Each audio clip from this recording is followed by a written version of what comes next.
السلام علیکم گائز، کیسے سبھی لوگ، ویلکم ٹو مائی چینل۔ میرا نام ہے سفیان خان اور آپ دیکھ رہے ہیں انفارمیشن بائی سفیان چینل۔ دوستوں، آپ کے سامنے میں پھر سے حاضر ہوا ہوں ساتھی ویڈیو کے ساتھ، اور آج ہم بات کرنے والے ہیں عباس ابن فرناس کے بارے میں۔ عباس ابن فرناس جو کہ ایک مسلمان مشہور سائنسدان تھے۔ باقی ڈیٹ کے لیے آپ ویڈیو دیکھیں اور مجھے بتائیں کامنٹ سیکشن میں کہ آپ کو آج کی ویڈیو اور انفارمیشن کیسی لگی۔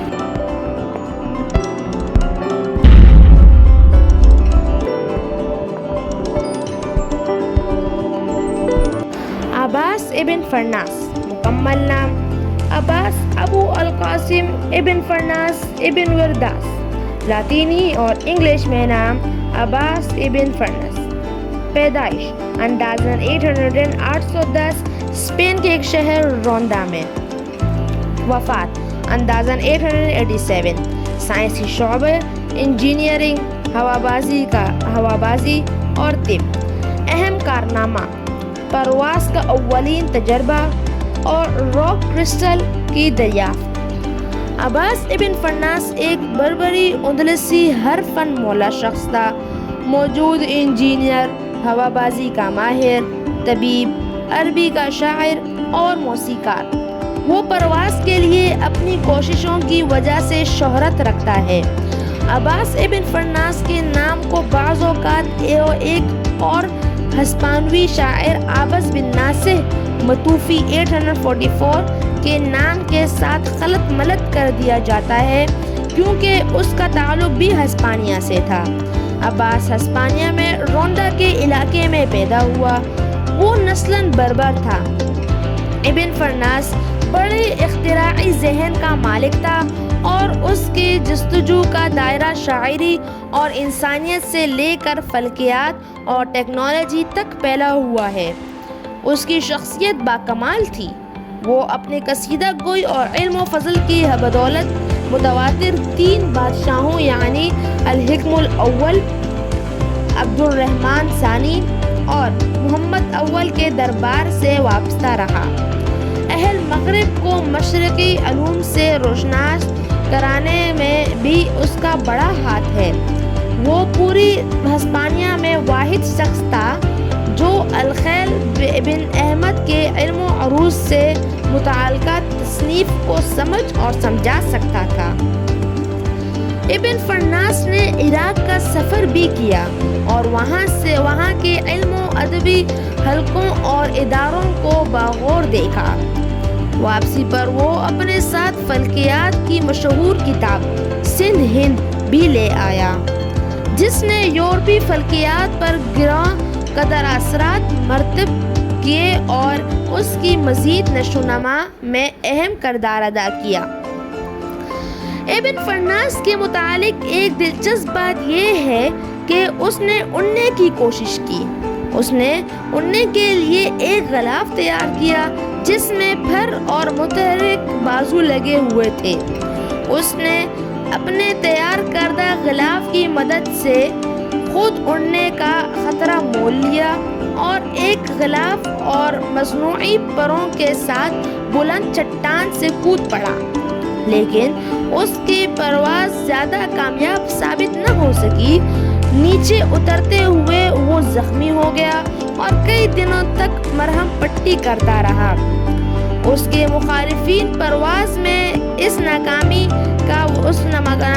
کی وجہ یہ بھی بیان کرتے ہیں کہ اس نے پرندوں کی اڑان کا مطالعہ کرتے وقت اس چیز پر غور نہیں کیا کہ وہ نیچے آتے ہوئے اپنی دم کو کیسے استعمال کرتے ہیں۔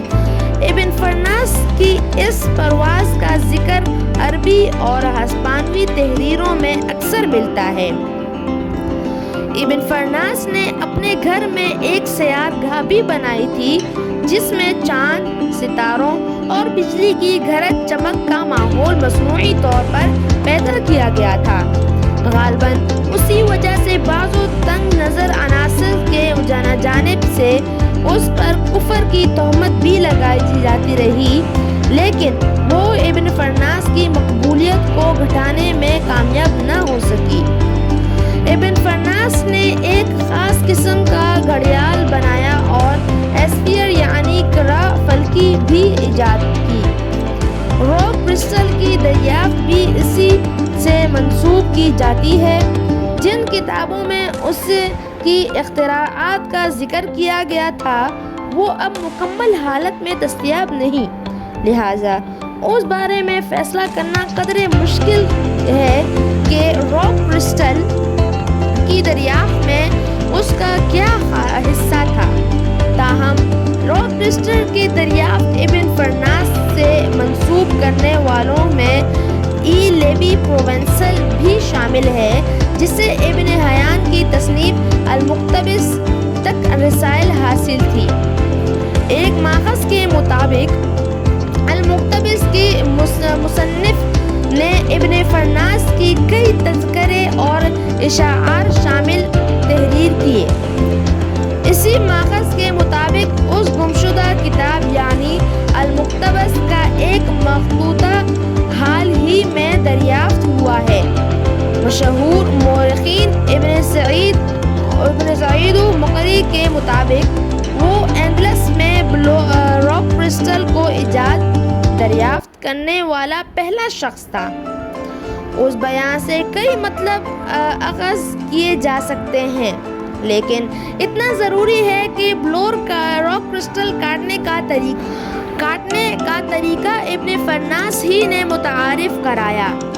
اس سے یقیناً بلاد شرقیہ خصوصاً مصر کو کوارٹرز کی برآمدی پر بہت اثر پڑا ہوگا، کیونکہ اب یہ حقیقت سامنے آ گئی تھی کہ راک کرسٹل کو وہیں کاٹ کر استعمال میں لایا جا سکتا تھا جہاں سے یہ نکالا جاتا۔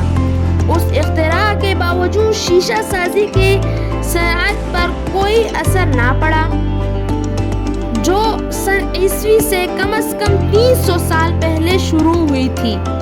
ابن فرناس نے شفاف شیشے کی مدد سے المقطع نامی آبی گھڑی ڈیزائن کی۔ اس کے علاوہ بینائی کو درست کرنے والے لینز بلورکریں بھی بنائے۔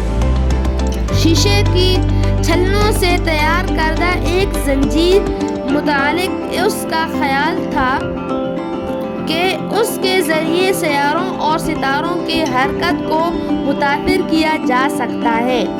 1976 چاند پر ایک گھڑے کا نام عباس ابن فرناس کے نسبت سے ابن فرنس رکھا گیا ہے۔ شکریہ دوستوں، ملتے ہیں اگلی ویڈیو میں، تب تک کے لیے اللہ حافظ اور لائک اور سبسکرائب کرنا مت بھولنا۔